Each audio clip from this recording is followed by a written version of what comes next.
Hello, everyone. I'm Debbie Schwartz, founder of Road to College and the Paying for College 101 Facebook group. And I'm here tonight with Chris Abkarians, who's a co-founder of a company called Juno, which Chris will share a little bit more about in a little bit. But let me just, Chris, I'm going to spotlight you to make it easier for people to see. And I will spotlight myself. And so, oh, you know what? Sorry, I have to change one setting so people can come in from the waiting room more. Okay.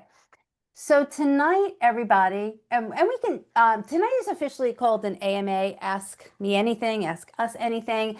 So we don't necessarily have slides that we're going to, walk through. We've done this last year and we let people unmute themselves. Basically, we let you raise your hand through Zoom. You can kind of say, you can raise your hand and then unmute yourself and ask your question. And then Chris and I will try and answer it as best we can, or we will, follow up with you if we don't have the specific information tonight. And we found it extremely helpful for people who are willing to ask their question, and of course also extremely helpful for people who are here just listening because they learned a lot from other people's questions, not even realizing that they might have that question or need to know that information. So this is definitely a little bit more informal, but if nobody has a question right off the bat, we can talk about some changes and things that we think are important for people to know related to federal and private loans. But before we do that, Chris, I'd love if you want to introduce yourself and also explain a little bit about Juno. And then we can see if people have questions, or we can just talk about what's happening in the loan sector these days. Thank you very much for having me here again, Debbie, and thanks everybody for joining. So I'm Chris Abkarians. I started a company called Juno 7 years ago with an interesting backstory.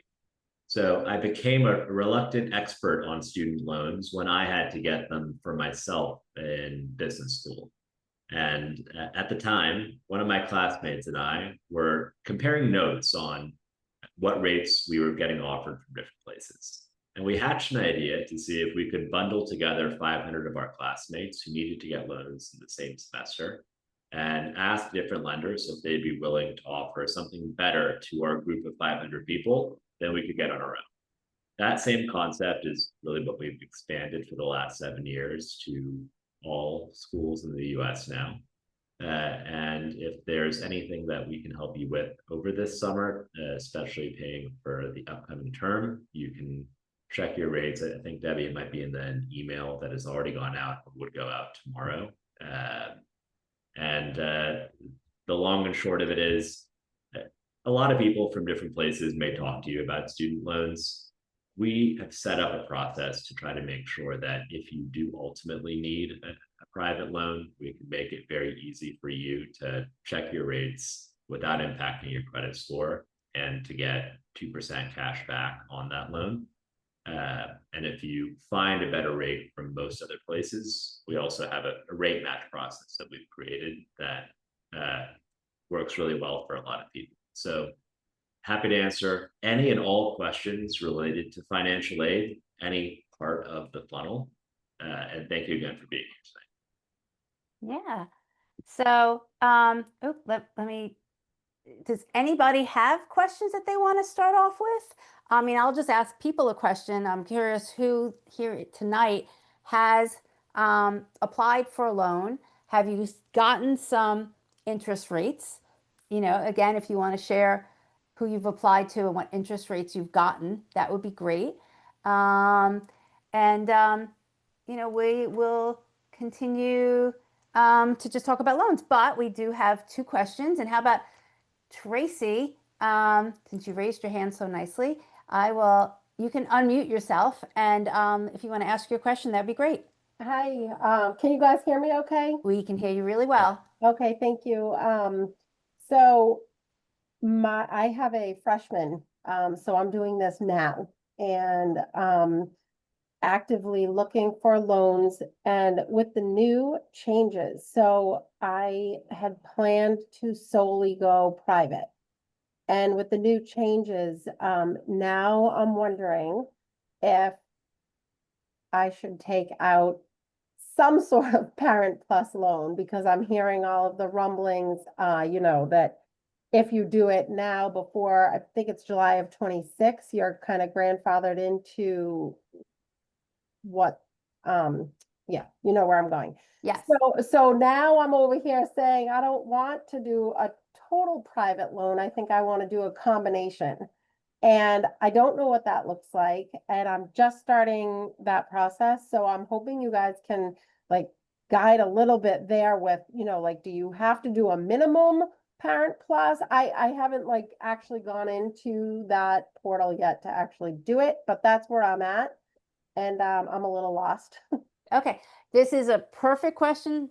We kind of knew it was going to come up. So, Chris, do you want to maybe, and if you're okay, Tracy, I think it'd be worthwhile for everybody here, maybe if we backtrack a little bit, explain what the changes are that have happened that you're referencing. And Absolutely, because I'm not even sure exactly what I'm talking about. So, okay, and then give advice kind of about your specific question about, sure. doing. Thank you. Okay, no problem. Chris, do you Yeah, want to? great question. So let's start off with what the changes are, and then let's talk about what to do, especially in your case, that will apply to other folks as well. So the big budget bill was passed on July 4th. As a part of that budget bill, there were changes that will impact undergraduate student loans that you get from the federal government. And specifically, it's going to impact Parent Plus loans. Currently, a Parent Plus loan allows you to borrow all the way up to the cost of attendance. So whatever the school says is your estimated cost of tuition plus living expenses, that's your cost of attendance. And then you subtract whatever scholarships and grants you get. And the amount that's left over is what you're allowed to borrow for the upcoming year. Parent Plus lets you borrow up to whatever that amount actually is. Let's just call that current version, Parent Plus. Starting next year, what this bill changed is there would now be limits that are put on how. Chris, do you want to just, when you say starting next year, what that really means? Like Yeah. So for anyone whose student is starting college in the fall of 2026, there's a new set of rules that will apply and that you cannot get around. But if you have a student who will be in college this fall, there are some things that you can do in order to keep the current version of Parent Plus. And I'll talk about that in 20 seconds. New version of Parent Plus, which is really only going to apply to people who are starting college in the fall of 2026, or people who don't necessarily follow the advice that we're about to give. What that does is it says you're actually now only allowed to borrow $20,000 per year through Parent Plus. And you're only allowed to borrow $65,000 for the full term of your student who is in college. And that multiplies by the number of children you have. So if you have one student starting college in the fall of 2026, you can borrow $20,000 per year for each of their first 3 years of school, and then $5,000 in their final year, if you're going to use the maximum amount. If you have another child also starting college in 2026, then you'll be able to double that. So you'd be able to borrow $20,000 on behalf of each child. So that's new version. New version is just going to let you borrow less from the government. Current version has a thing that was written into law that allows people whose children are currently enrolled or will be enrolled this fall to potentially be grandfathered into keeping the higher loan limits. And there's a little bit of noise around exactly how you can do that, but the safest advice, the one that I'd say Debbie and I have the most confidence in, is to make sure that you borrow at least the minimum allowed amount from Parent Plus before June 2026. And that minimum amount is So from the federal government's perspective, there isn't actually a minimum amount, but your school's financial aid office might enforce a minimum amount like $200. We did some research on different schools. Most schools don't publish a minimum. Some schools say that they won't process it unless you're borrowing at least $200. And so to wrap it all up, if your student is in college this fall, whether or not you need a Parent Plus loan, it is still to your benefit to borrow the minimum amount that your school lets you borrow, just so that you preserve the optionality to be able to keep the current version of Parent Plus as an option to help pay for the next 3 years of school beyond this year. So, and to add to what Chris is saying, I mean, I'm telling you personally, I called up friends of mine who I knew were not borrowing, didn't actually need to borrow, and said, just borrow the minimum in a Parent Plus because you don't know what you may or may not need over the next 3 years. And so you've just, if you borrow something this year in a Parent Plus, you've just preserved the capability that or the access, if you need to get money through a Parent Plus loan, you have it. So I hope that answers your question, but let's go a little further. And the question about, so let's say you do borrow the minimum in the Parent Plus loan, you can still borrow whatever you want from a private loan. And we'll talk about, somebody is asking what's better, Parent Plus loan or private. And I'll just add one other piece of information because somebody asked this question today, which I thought was interesting. And I'm sure people are wondering this too. Somebody said, how does the school know that whether I'm borrowing too much? Like if I borrow from the Parent Plus loan and I borrow from a private loan, how do they know that I'm going to borrow too much? Chris, do you have a better explanation about that? It's a really good question. And so I want to answer that. And I also want to answer a follow-up question on grandfathering. So what happens when you want to borrow money is that the lender has to contact the school in a process called certification. And this is what they're basically doing is just calling up the school's financial aid office and asking, is the student that you're borrowing for a student at this school? And then they're confirming whether the amount that you're asking to borrow is within your borrowing limit. And so let's just, for example, say that UCLA, I've used this example in previous webinars, so I'm going to keep using it. Let's just say it costs $40,000 for this year and you got no scholarships and grants. That means that you're allowed to borrow up to $40,000.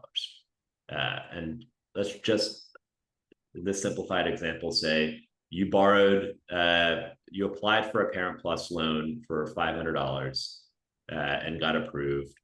That was reduce your borrowing limit to $39,500. And then you will apply for a private loan. And once you get approved for a private loan from anywhere, there's one more step, which is called signing the loan. You basically digitally sign and say, I want this loan. Once you do that step, the lender, whoever it is, they have to also contact the school and then ask, is the amount that you applied for less than or equal to that $39,500 limit that you have left? Does that make sense? Yeah. So the bottom line is the college is not going to let you borrow more than what they're charging you. So they're keeping track between, they're keeping track of kind of 3 buckets: how much money they gave you, how much money you're borrowing from the federal government, and how much money you're asking a private lender to borrow. And they're making sure that those buckets don't add up to more than the cost of attendance. Much more succinctly put. Thank you. Okay. Do you want to talk, Chris, about a Parent Plus loan versus a private loan? And then that might kind of go back to the original question about like how much maybe should I borrow in a Parent Plus loan versus how much should I borrow in a private loan? Sure. So a Parent Plus loan is, at least let's just say the current version of a Parent Plus loan exists to help you fill the gap of whatever amount of money you need to pay for school after ideally the student has used the direct loan. So I'm going to touch on a few questions within this answer, then I promise we'll get to more specific answers for the questions that have been written. And so let's say whatever amount of money you need for the school year, you're going to first ideally use the direct loan, which is the money that the student is allowed to borrow themselves from the government. For a first year dependent student, which is most people, that's $5,500. And so you would use either a Parent Plus or a private loan after the student borrows that $5,500. Now, Parent Plus is, I'd say the pros of it are access and the cons are costs, the way that I think of it. And when I say the pros access, it's because it is, generally speaking, easier to qualify for than a private loan would be. And as long as you meet the, let's say, eligibility criteria, everybody gets the same rate. So for some people, the rate that's offered is the best that's available to them. And for some other people, it's higher than what they can get from a private lender. The rate on a Parent Plus loan this year is 8.94%, and it has a 4.2% origination fee as well. I have to talk about how that happens if people have questions. That's also, I'd say, the con of Parent Plus and where a private loan can get a little bit more interesting. For a private loan, the actual cost of it is based on the strength of primarily the parent's credit history and income. So almost all private loans, not all, but the majority of them are co-signed between both the student and the parent. And the parent's income and credit is the one that is driving when the lender looks at your application, they're really basing the rate that they would offer you based on what the parent's financial information looks like. And so for some people, really for a lot of people, you can find better rates than Parent Plus. The last two things I'll just touch on there is one, Parent Plus is only in the name of the parent. The student can't legally be added to it. And so if it's important to you to have shared responsibility legally for the loan, Parent Plus is not an option that would allow you to do that. And second, for private loans, you just simply will not have some of the protections on different types of, I'd say, more lenient repayment plans that have historically been available for federal student loans. And so that's the other cost and trade-off when you're using a private loan. So going back to the original question about, taking out a Parent Plus loan for the purpose of maybe grandfathering yourself in to the higher limits, but still taking out a private loan, it's really going to come out down to the decision of, in my opinion, is what your rate is. If you can get a better rate through a private lender than the Parent Plus loan, then it just makes financial sense that to go with something that's a lower rate because it will cost you less in the full cost of your borrowing. So, if you get a better rate, I would basically, take out as much as you need through the private loan minus whatever small amount you might take for the Parent Plus loan just to kind of have your foot in the door of a Parent Plus loan. But again, you can take out these multiple loans. There's a quick question which is kind of related to what we're talking about. And somebody's asking, do you have to first take out the student loan, the student direct loan of $5,500 unsubsidized? In this world of trying to get yourself grandfathered, if you don't need the money, you do not have to take out, your student does not have to take out the $5,500 in order for you to take out a Parent Plus loan this year. I think that's one thing, Chris, maybe you didn't say, but in the new rules, actually going forward in 2020, if your student starts in the fall of 2026, your student is going to have to max out their federal loans before a parent can then take money out from a Parent Plus loan. But that's not the case this year. There's one other interesting thing I want to touch on, which is one of the first questions we got. And the question is, can I take out a Parent Plus loan at any point before Mhm. July 2026 and be grandfathered in. So if you don't need a loan for this fall, can you just take one out in the spring semester and still qualify for the higher current version of Parent Plus? Short answer is yes, you can do that.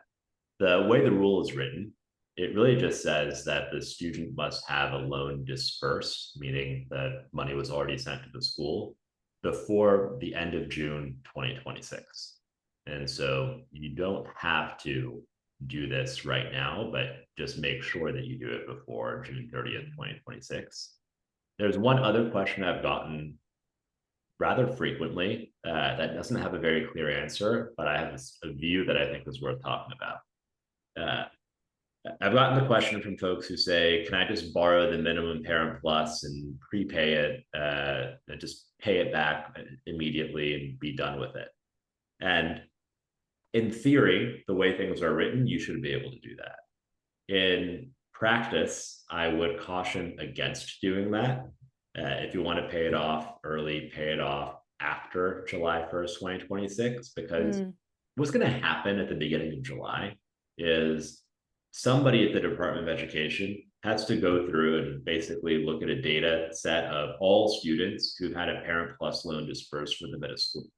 And they have to say, okay, everybody who meets this classification, we're going to basically turn on a flag that says they've been grandfathered in under the current.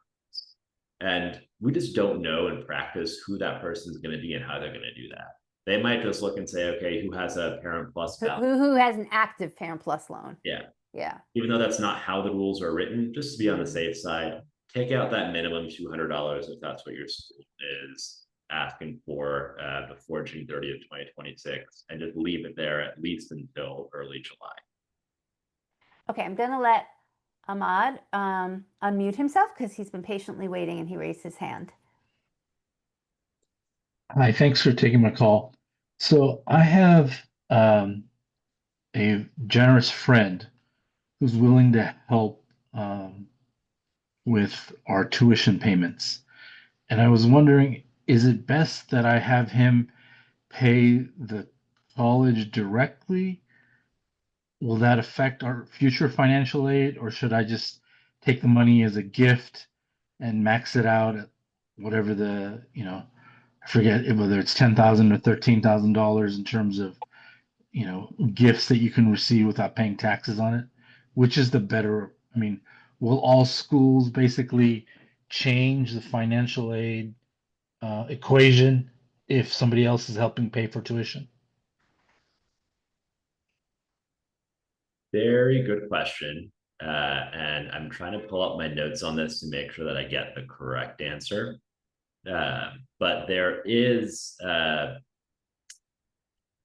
believe, an unlimited tuition gift tax exclusion or exemption, as long as that money is paid directly towards the tuition of the school. And so the sequence in which you would receive the money and then how it would be used can make a huge difference on whether it's taxed or not.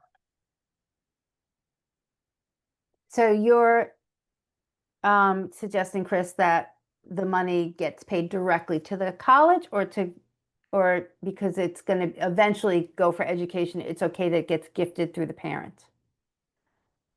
I think it has to go directly to the college. I'm trying Yeah. to, yes. I mean, that's my understanding. I don't have any regulations to reference offhand, and we can kind of give you the specifics, but I would recommend that it gets paid directly to the college. And it's not going to affect your financial aid because they're looking at your financial situation for next year to determine your financial aid. And the money kind of didn't come through you. And so it's not sitting in your bank account or anything. It just, got paid through other resources. Yeah, I'm looking at my notes exactly right now from a call we had with someone specifically about this. That is exactly right. You can pay the tuition directly to the institution, and that skips the gift tax tuition or limit. And you have a very nice friend. Yeah. Okay, we can keep going through questions, which we will in the chat, but if anybody has a question that they want to ask, just put up your hand and you can unmute yourself.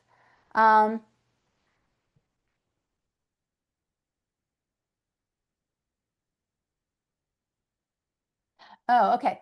Chris, this is a question here from Jill. Jill says, my daughter's school, my daughter's school account lists her scholarships, the $5,500 from FAFSA, and a federal direct parent loan for $29,000. I'm confused what the $29,000 is. I have not accepted anything yet. So the $29,000 that they're showing you is the max eligible Parent Plus loan that you could apply for. So I'm assuming this student bill probably starts off with a cost of attendance number minus the $5,500, which is what the student can borrow, and is left with that $29,000 number. That does not mean that you have to accept $29,000 worth. It just lets you know that if you try to apply for any more than that, you might still get approved on the FAFSA, on the studentaid.gov application, but that the school would limit the amount to $29,000. So they're just right. They're just showing you. That doesn't mean that you have accepted it or you have to go that way. I mean, I will kind of say it's both nice of them to kind of show you what your limit is, but it also is confusing, just like you're confused about like, why is that there? Is that a loan I have to take? And you don't have to. In fact, we encourage everybody to, shop around, apply to multiple lenders, at least honestly 3, and compare the rates. It's just like any other financial decision. It's just like any other loan. If you got a car loan, if you got a mortgage, you would probably go to a few different places and see what rate they're willing to give you and then compare and make a decision. And that's the same thing you should do with the private loans. And then, and then hopefully one of those, multiple lenders that you've applied to, the best rate is still lower than the Parent Plus loan. So that you've kind of have like a 2-level decision. What's the best private loan I can get? And then is that private loan lower than the Parent Plus loan? Okay.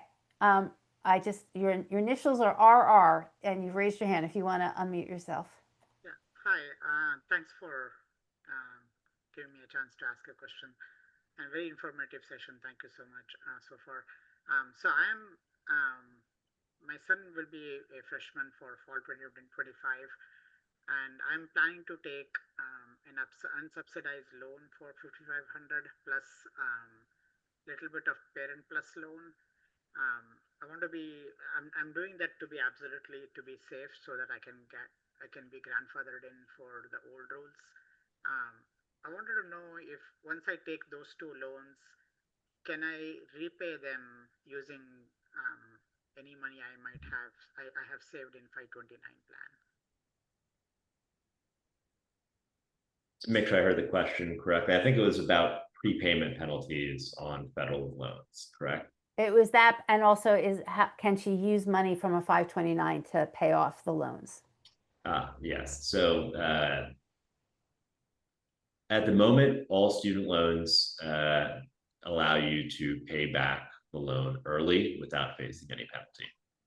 There is a $10,000 limit on, and if you have, let's say, extra money in a 529 account that you are not going to end up using, then you can use up to $10,000 of that without facing any kind of penalty towards student loan payments. Okay, so I can use up to $10,000 if I heard correctly. Up to $10,000, I can use that to repay a student loan. Yes. Okay, thank you. Yeah, yes. That you 100% can do that. I would just suggest that you at least plan out your 4 years, because you might want to, I don't know if you'll need to use whatever money is in the 529 to pay the other years and then wait to see what you have left over to pay back the loan, as opposed to immediately paying it back. So I would just kind of run those numbers if you can to decide when to use the money from the 529 to pay back any loans that you might have taken. Okay. can I ask one more question? Yeah. So, like if I want to be grandfathered in for the old rules, can I repay the unsubsidized loan and just keep the parent plus loan open to be grandfathered in for the old rules?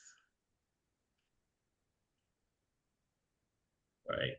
I'm having a little trouble hearing. I'm trying to turn up my speaker.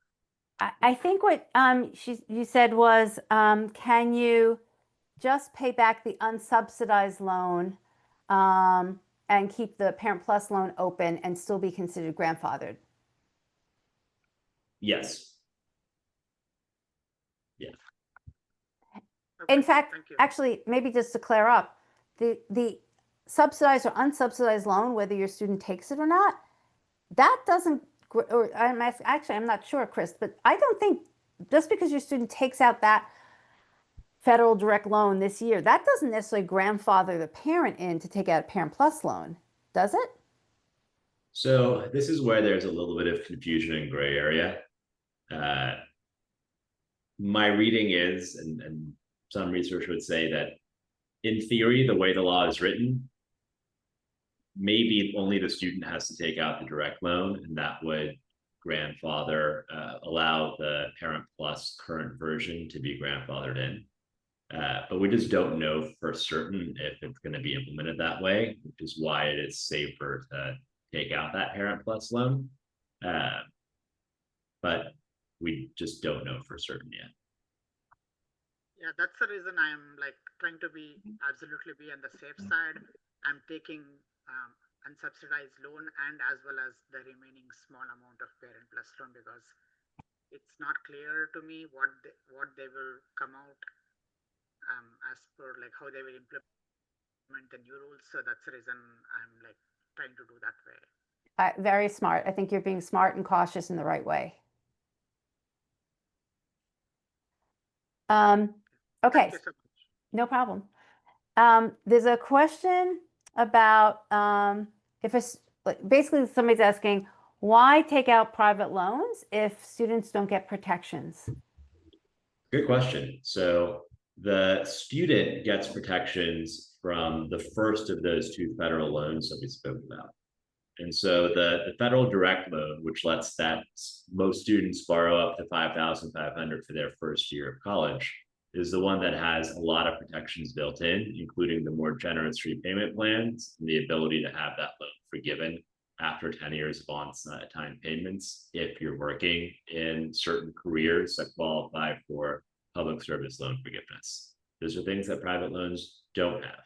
And that's a big part of why a lot of the advice is typically use that federal direct loan, even though you can't borrow necessarily as much as you need for the year most of the time through it.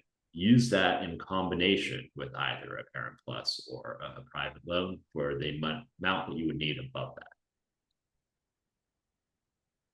that.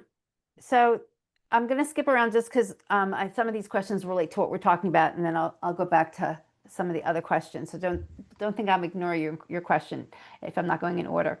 But somebody's asking, I guess I mentioned about, compare rates. And somebody said, don't you also need to consider the repayment period option? So Chris, maybe you want to give a little explanation. When I said compare rates, there's actually several decisions that you probably made as a borrower, when you applied for the loan that actually got you that rate. So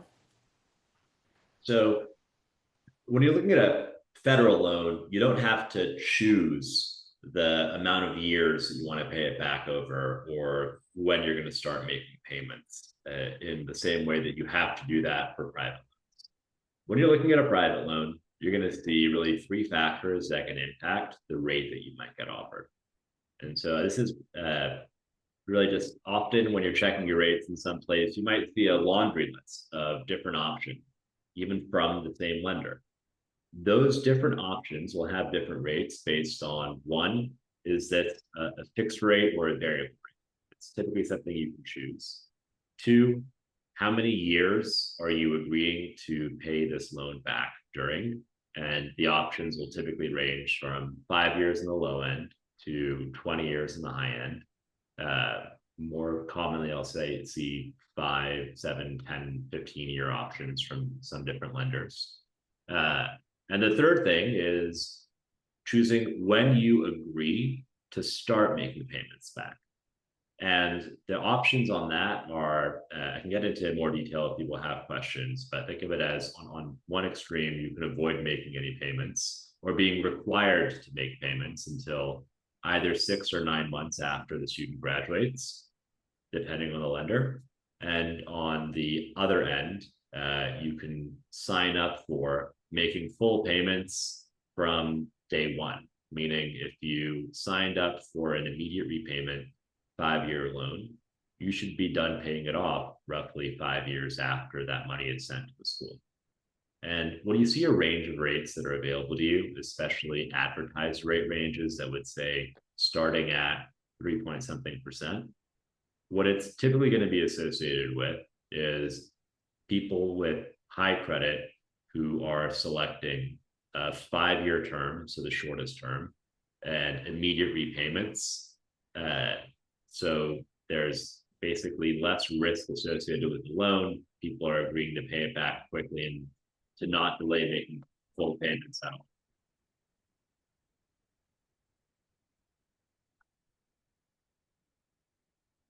Okay.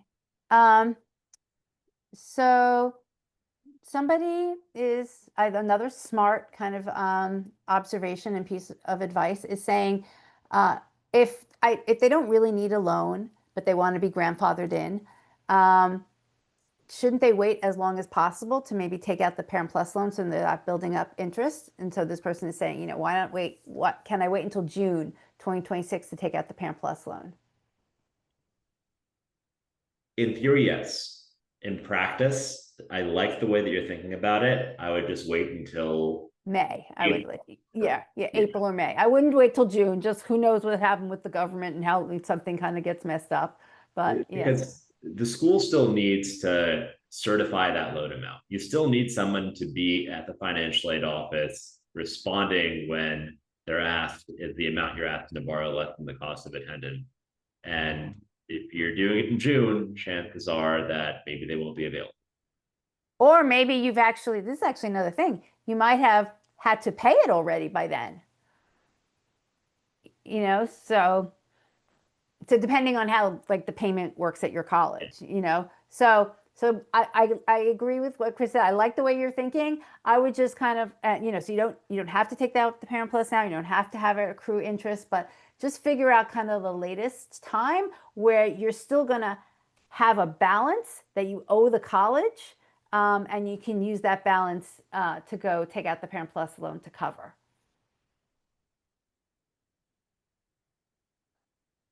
So I didn't know how much, Chris, you want to get into, but somebody was asking about income-driven repayment plans, and are they still going to be in place for Parent Plus loans?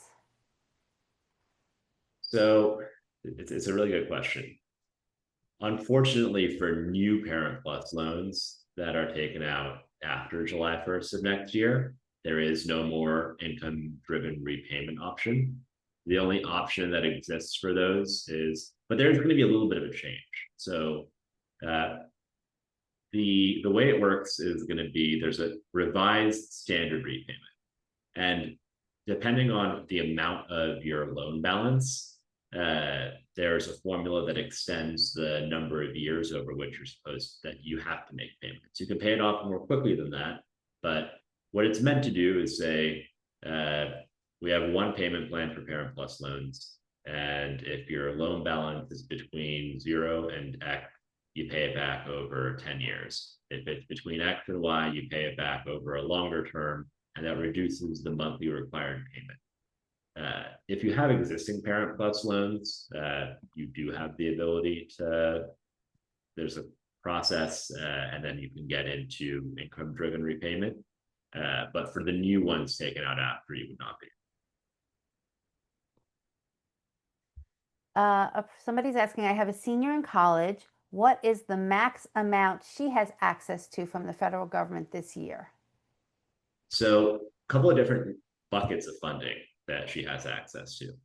And so on the loan side, assuming your senior is a dependent student, and you'd kind of know that if you needed to fill out FAFSA with them, most are dependent, then she could borrow $7,500 through the federal direct loan program.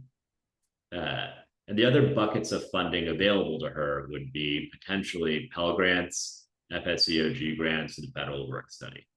And so that whether or not you receive those three buckets of money, which those are things that they're not loans.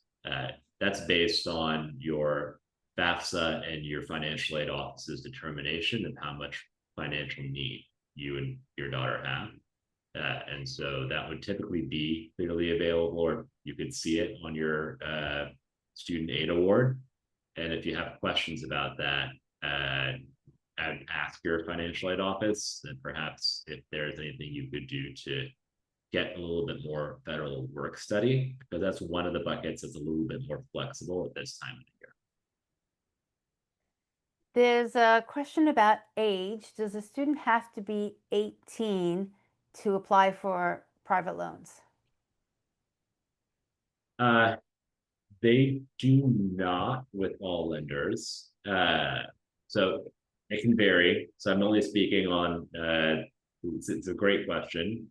It's not the student that is going to be, in that case, I would strongly bet that the parent would have to be a co-signer on the loan. And even if the student is older than 18, almost always the parent would have to be a co-signer on the loan. So short answer is yes, but not alone.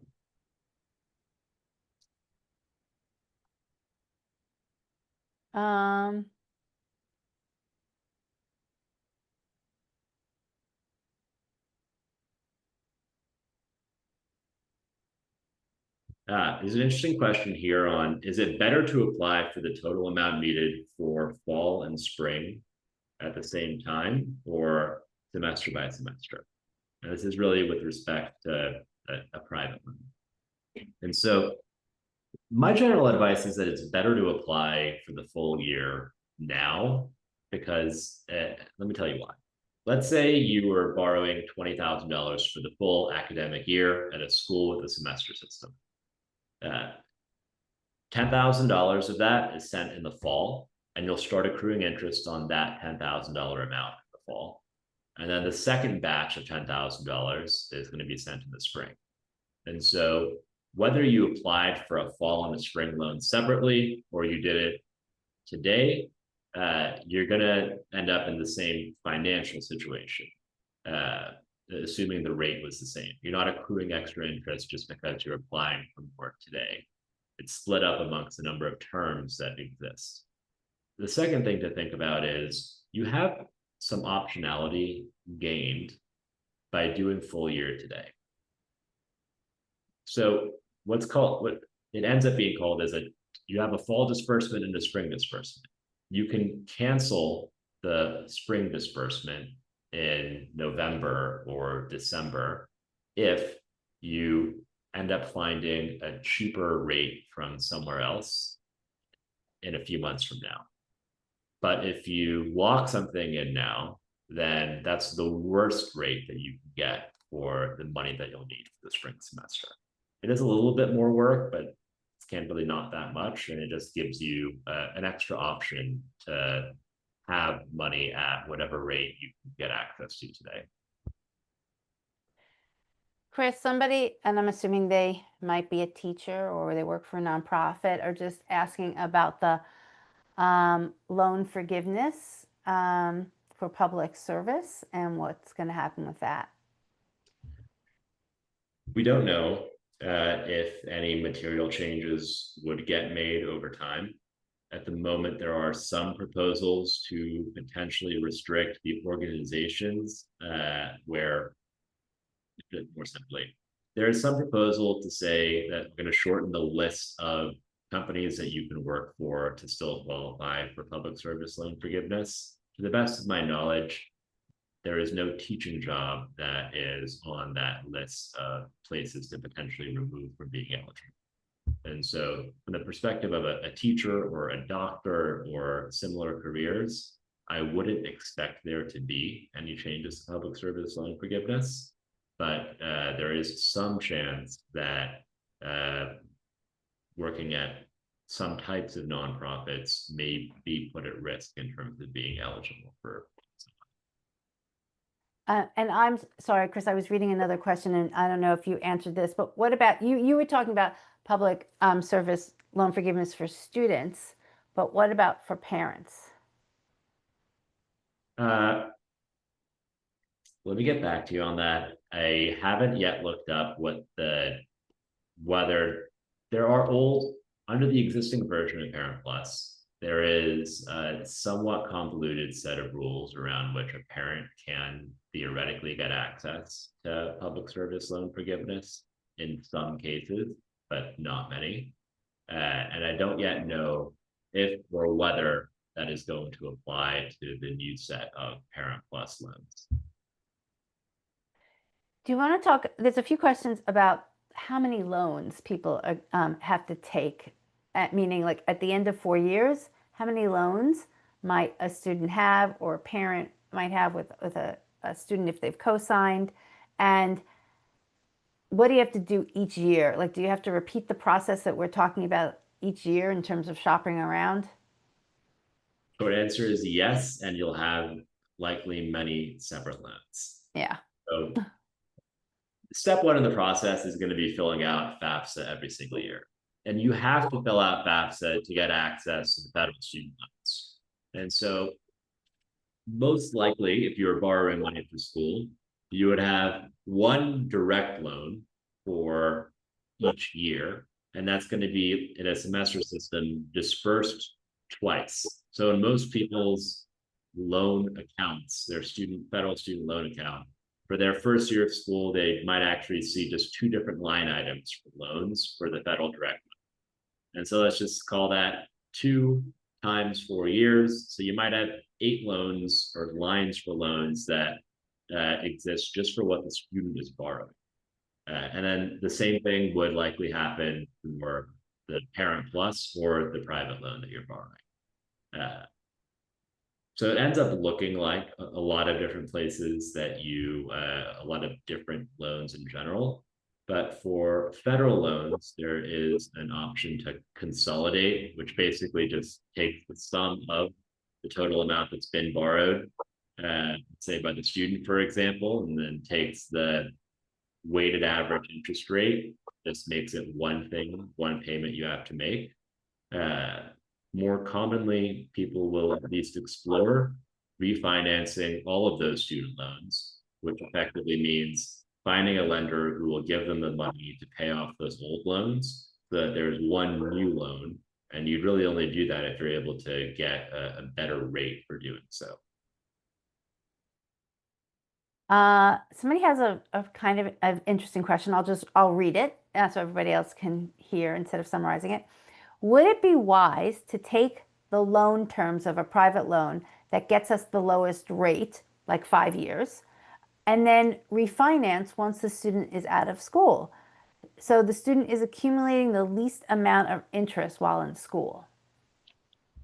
This is a really good question. It's what I did when I was in school, but it's a little bit risky. It's risky, yeah. So the way to think about it is you don't know for certain that you will be able to refinance after graduation, or if you can, you don't know for certain that you'll be able to do so at a rate that's equal to or lower than what you are currently getting access to. And so make sure that if you are taking the strategy, that the monthly payment that you would otherwise be required to make after school, after graduation, is affordable. There's a question about, do loans have to be in one parent's name? Can both parents be on it? And when they ask for income, do you list the income of the married couple or just that individual parent? To the best of my knowledge, there's only going to be one co-signer on these loans. I've seen rare exceptional cases where someone has presented us with a loan that had more than one cosigner on it. Those are anomalies to the best of my knowledge. There would only be one cosigner.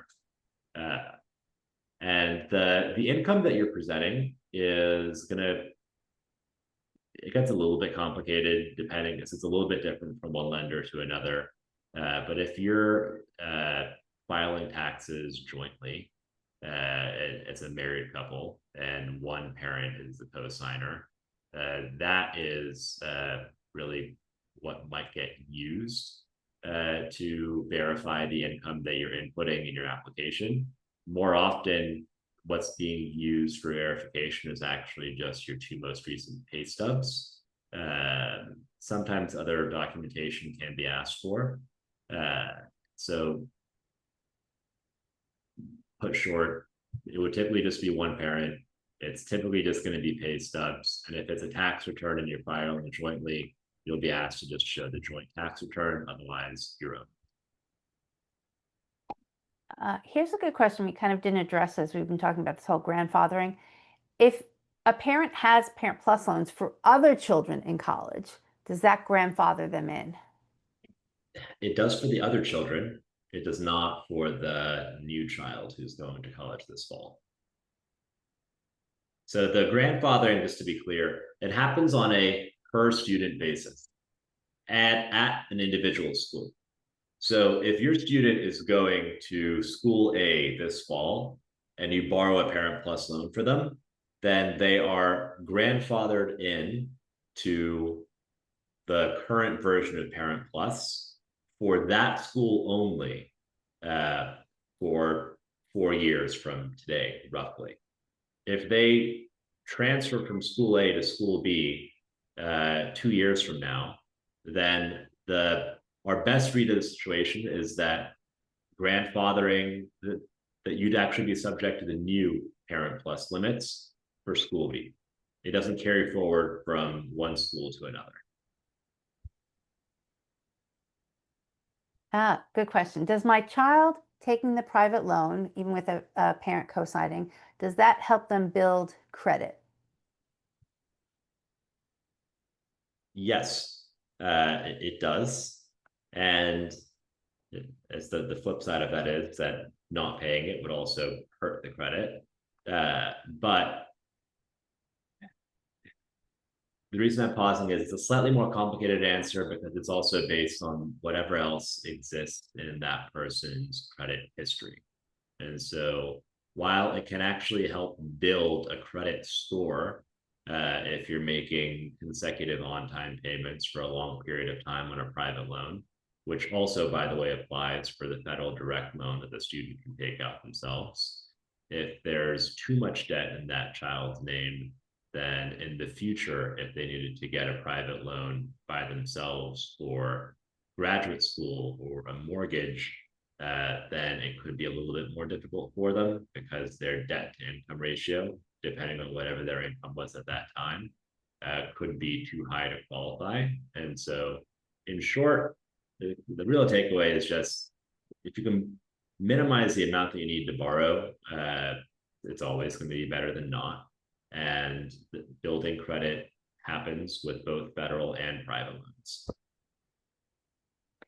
Chris, do you want to talk about Juno and how it works? Because there were some questions. Somebody asked, like, I've already started a private loan. Can I still sign up for Juno?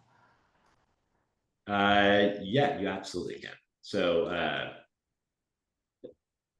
we spend most of the year getting in front of students and parents, telling them about what we do, and trying to encourage them to sign up to Juno before May so that we can go to different lenders and say, hey, look, here's 50,000 people who might want to get a loan this fall. Can you do something better for this group of 50,000 people? So it's really just trying to grow buying. It helps us and it helps everybody when people opt in early. But you can absolutely join Juno and access what we do throughout the summer.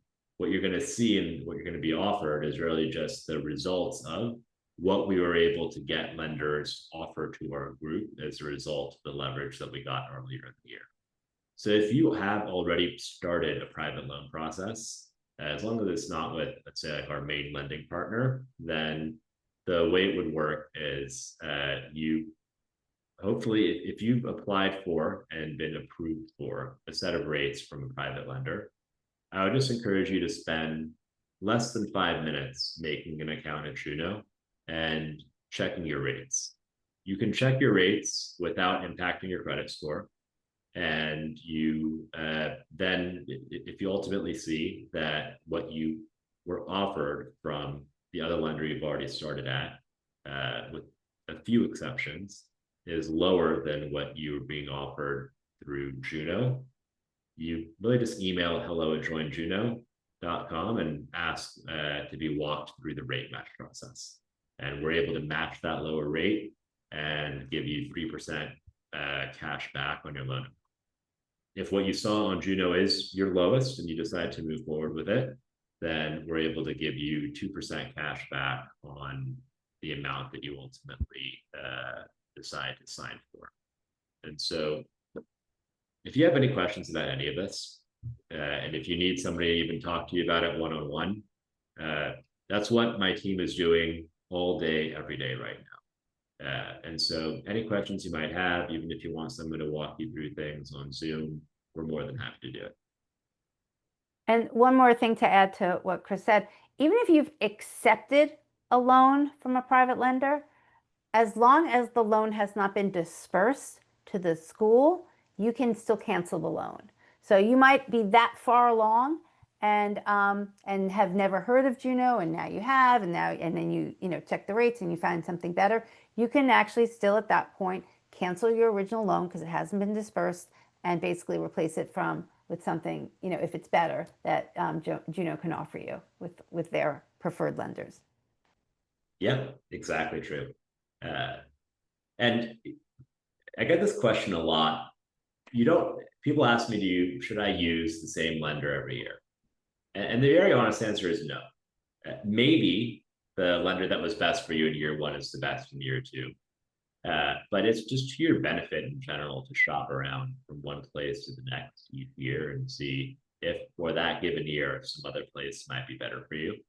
And I mentioned that because that's part of why we exist is we try to shop around and we try to set up a process where we can try to get you the lowest rate with some cash back wherever you're finding the lowest rate for yourself this year. Somebody's asking, if I start shopping around for loans in the last week of July, will it spill over to August and count as 2 hard pulls? We didn't really explain, but maybe if you can, Chris, about hard pulls, soft pulls, and how many times somebody can apply to a lender, and will each time that they apply impact their credit score?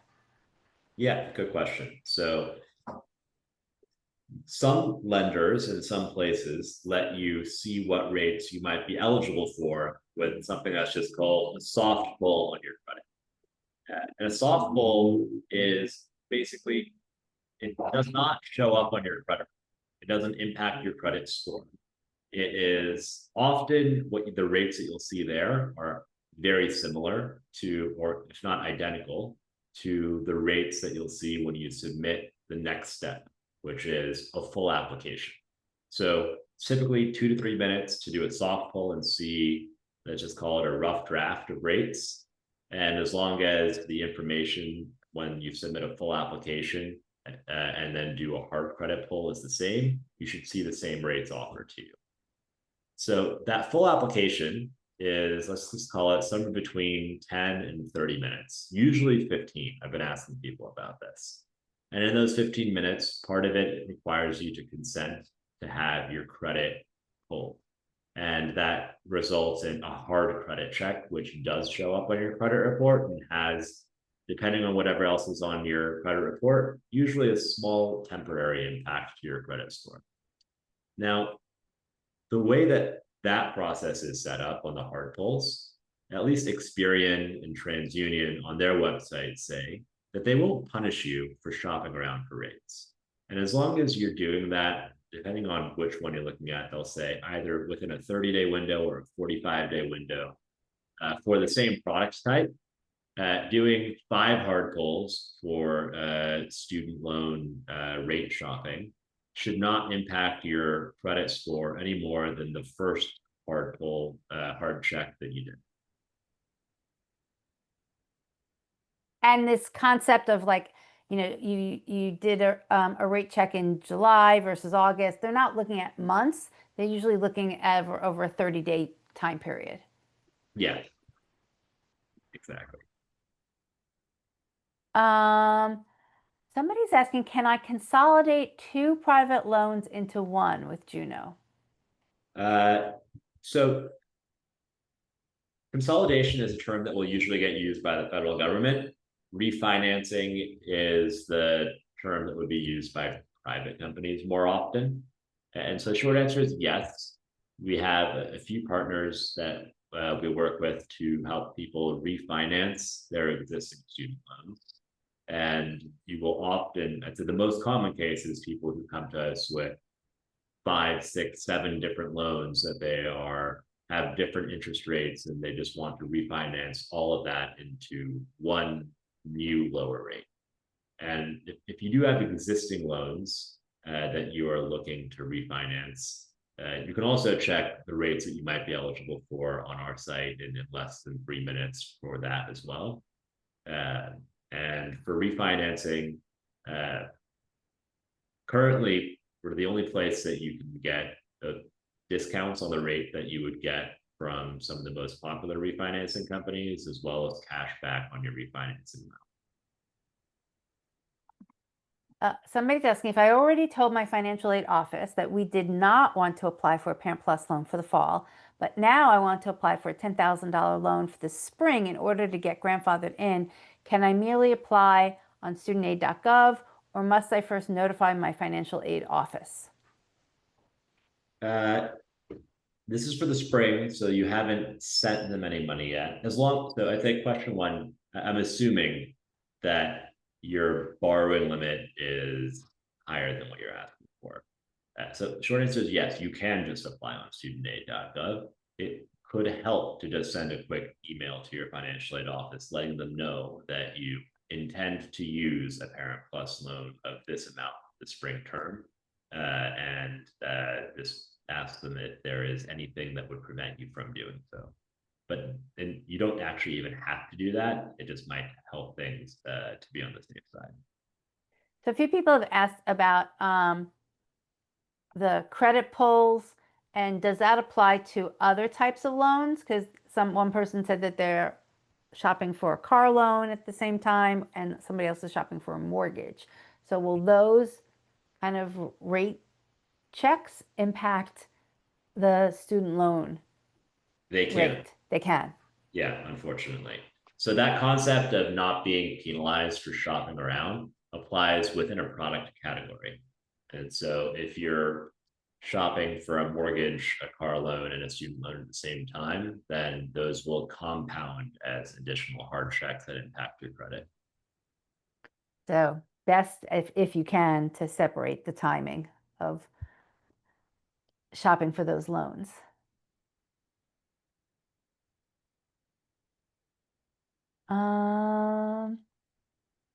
See what else there is. I see a question here that I'm going to try to provide a broader answer to. So the question is, we have, let's say, a certain amount of money in a 529 account that is not going to cover the full cost of college. What's the best way to use that over the years? And I have there's no really good answer to provide here. If you have one student or one child, and let's say $20,000 in a 529 plan for them, then I'd say there's one set of answers. And if you have multiple children, I'll provide a slightly different answer. And so for that one child, you can use the full 529 plan, I'd say now if you want to be able to delay having to take out any loans, as long as you make sure that when you use that full plan, it still leaves some space for you to be able to get a minimum Parent Plus loan for the year. So that's the only qualifier I'd give there. there are some other people who will say you might want to save that 529 plan and just let it grow and use it in a future year. It is a way that you could do it. I just would personally prefer to try to put off borrowing if that wasn't an option. If you have multiple children, it gets a little bit more interesting, because let's say you have a 529 plan for each child, but you don't actually have enough to be able to cover the full cost of college for each person. Then I would ask myself a question. If I kind of do the math on where I think they might go to school and what it's going to cost, is will I have enough to pay for the second child and the third child if I add up what the student can borrow from the government, what I can borrow from Parent Plus, and what's available in their 529 plans?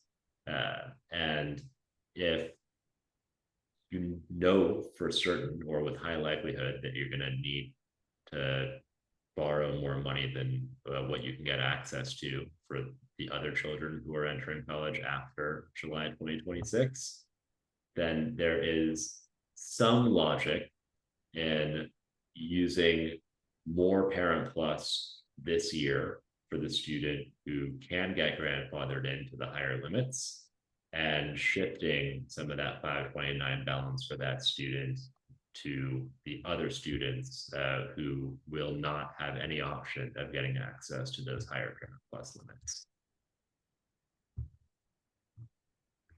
So, I mean, the simple or bottom line answer is you have to do some like scenarios, and kind of plan out the 4 years to see how it's best to use your 529 money. I mean, the other piece, which we don't know, is honestly your household income, and if you can take advantage of some, tax programs, educational tax benefits. So that plays into it too. So try and plan for 4 years, and see which scenario is going to cost you less, like if you factor in all your borrowing costs. Somebody's saying, or basically asking, if my adult child is willing, I'm assuming when they graduate college, are there lenders that will consolidate Parent Plus loans into one loan under the adult child's name? It's a good question and a fairly common one. It is possible, not always, and not with all refinancing companies. And so this is something we talk to a few companies about fairly often. A year ago, it was very difficult to do. Today, there are some places that will allow you to do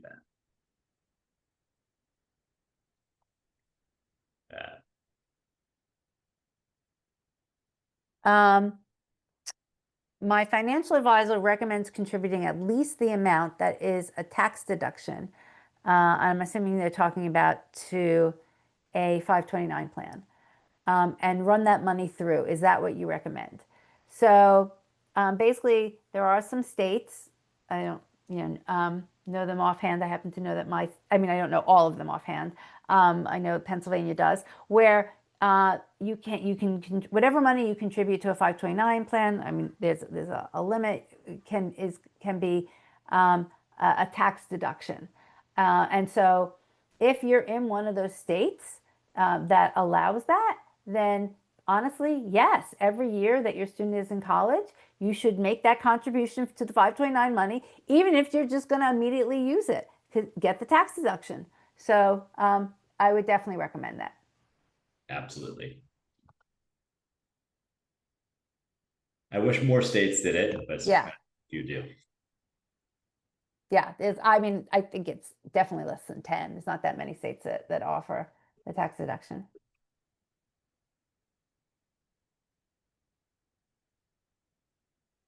And just one really quick follow-up. I was just asking our head of refinancing for a little bit more color around the question just asked about transferring Parent Plus loans.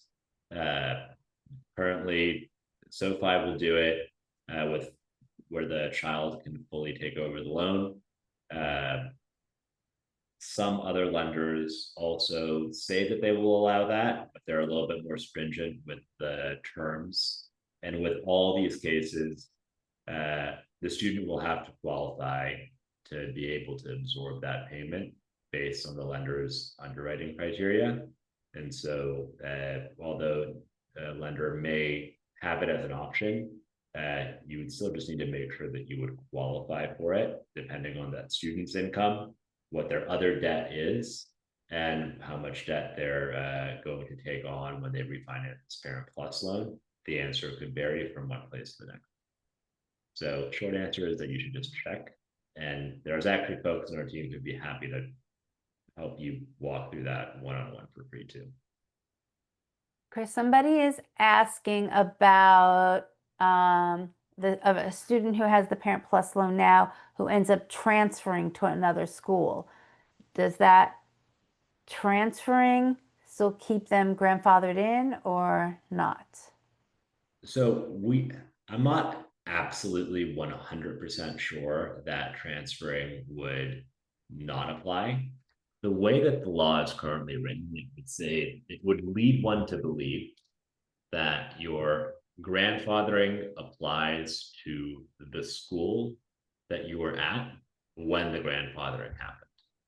And if you transfer to another school after that, at least the way things are written, then you likely wouldn't be grandfathered into the higher Parent Plus limits for that new school. We don't know for certain because it's not necessarily clarified in the law, and how it gets implemented could change a little bit over the next 12 months.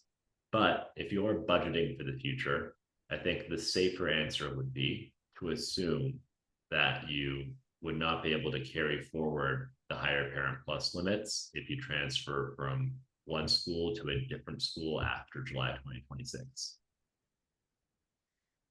A question about, does a student have to be a co-signer on a private loan? They do not. There's something called a private parent loan, which, right, not to be confused with Parent Plus loan, a private parent loan is basically the private market's almost exact replica of a Parent Plus loan. Only the parent is on it, the student is not on it. But that not every lender offers that. So ask, I know offhand, College Ave offers it. And I know there's one other lender, but I don't want to say for sure because I can't remember exactly who it is. So definitely does it as well. And you can get that type of a loan through Juno when you check your rates too, and get cash back on a private parent. Okay, so you just have to make sure, you're going to the right, or the lenders that offer that type of loan, but it's out there. So another good question on a topic we didn't really kind of go in depth on is, first of all, what does maybe you can talk about what the bill is doing or changing for graduate school. And then this person is asking, does the fact that they got grandfathered in on a Parent Plus loan ultimately apply to graduate school? So let me answer the second one. No, it would not carry over. What the current version of paying for grad school is, if you're a graduate student, you have two options from the federal government that you can use to borrow money. One is called a direct unsubsidized loan that lets a graduate student in most degree types borrow up to $20,500 for the year.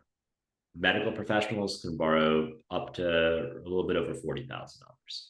And if you need more money than that $20,500 for most students, or $40,000 for medical professionals, then there is something called a Grad Plus program, which is just like Parent Plus. It's the same rate and the same fee, and it allows that student to borrow up to whatever the cost of attendance is. For anybody who is starting grad school after July 2026, so entering grad school in the fall of 2026, there is no more Grad Plus loan program. And so they can only use that first type of loan that exists.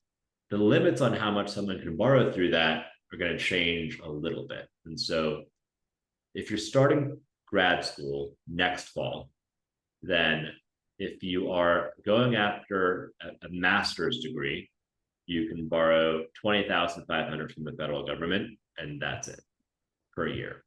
If you are going into what the government would classify as a professional degree, which is things like law, medicine, dentistry, veterinary, pharma, and a few other things, then you can borrow up to $50,000 per year, but no more. You can still access private funds that would allow you to borrow up to the cost of attendance if you qualify, but I'd say the scope of paying for grad school is going to change significantly next year.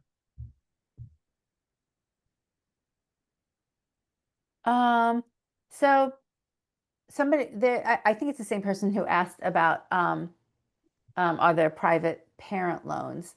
They're asking if what's the benefit of having a student co-sign on a private student loan versus, or benefit, or maybe there isn't benefit, versus the parent just taking it out as a private parent loan? It's a good question. So don't take this as is always the case, but what you tend to see is that sometimes the co-signed loan has a lower rate associated with it than the private parent loan. And sometimes that's not true at all. But I'd say often enough, it is the case that for different reasons, the co-signed loan has a little bit of a lower rate.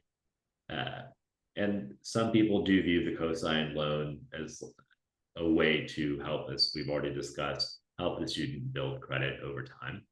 I'm not saying that it's absolutely necessary to do that, but that is one thing it can help with.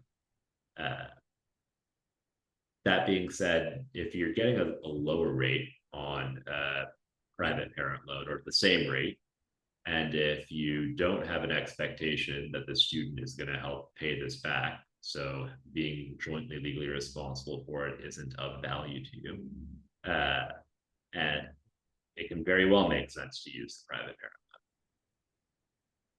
So, again, as part of the shopping around, there's no harm to get a rate quoted for your student with co-signed and the private parent loan and compare. I've heard the same thing that Chris said directly from lenders.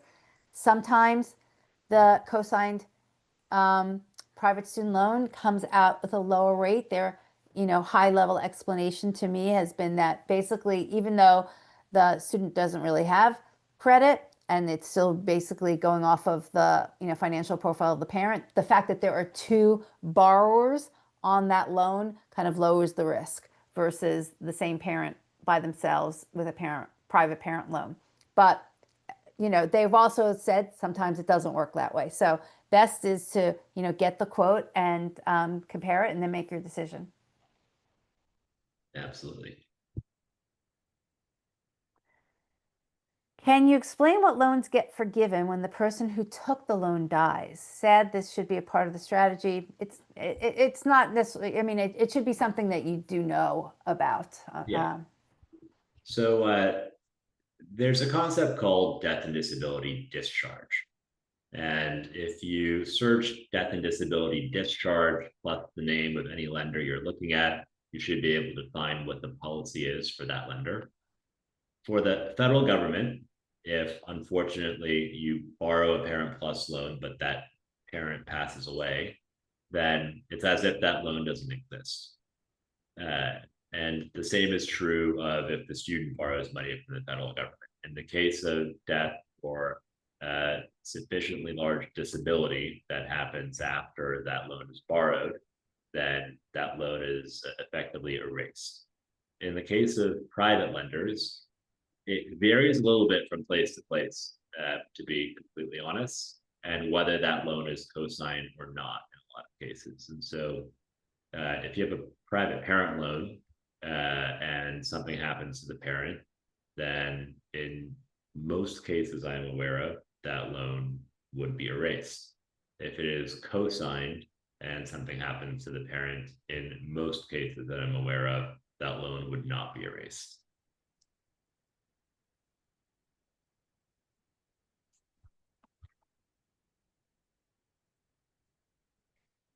Okay, I mean, happy to answer questions. If you have any more, we can give it a few more minutes, but hopefully for those who have hung on and listened, you've learned maybe beyond what your own personal question was. We have 2 more of these sessions scheduled. I don't have the dates in front of me. I think like in another week and a half, and there's actually 2 more in August. And I say that because, you know, as you continue in this process, or maybe some people are just starting the process and you run up against other questions, come to, you know, those sessions that we have scheduled in a few more weeks. And also sign up for Juno, and you can also reach out, and they've got excellent customer service who can answer these types of questions if they come up between now and when we have our next session. And if you have any questions before the next session, yeah, really, as Debbie just mentioned, we're more than happy to help. Whether you're using a product through one of Juno's partners or not, it doesn't matter. This is our team is just talking to different people all day, every day. And Debbie, I just wanted to say thank you again for creating this format and inviting me to join it, and to everybody who have joined with great questions. It's really helpful for us to hear what you're thinking, so that we can better prepare for how to help more people. Absolutely. Okay, thank you, everyone. I'm sorry that this is such a crazy time. Every year it seems like it doesn't necessarily get easier, but the best we can do is all work together, share our information, and we're willing to research and make ourselves as knowledgeable as possible to help answer your questions. As if something comes up that we don't know right away, Chris and his team are great about researching it and getting back to people. So hopefully we will somewhat get through this together. All right. Thank you very much. Actually, Chris, there's one last question. Somebody said, why do me and you from Juno do this? Sure. Yeah, I've been doing this for several years. I mean, before we even partnered up with Juno, but we've been doing it for about 4 years with Juno. And I personally feel it's important that people are educated on this. There just aren't places that people get this information, can ask questions. And it's a tremendous financial decision that parents and students are making. So I'm happy to help, share my knowledge and partner with companies who are willing to answer questions. It's very important. Yeah, and these AMA sessions in particular are super useful for Juno, because we get a chance to actually hear dozens of questions that people are curious about, and then to go try to find the ones that are more common and create content around it, and create webinars and assets around it, and things that can help a lot of other people who then become more interested in what we do. And so honestly, every question is kind of a gift from that perspective, and really appreciate it. Okay. Good night, everyone. Thank you, Chris. And we will see everyone and Chris soon. Thank you very much. Take care. Bye.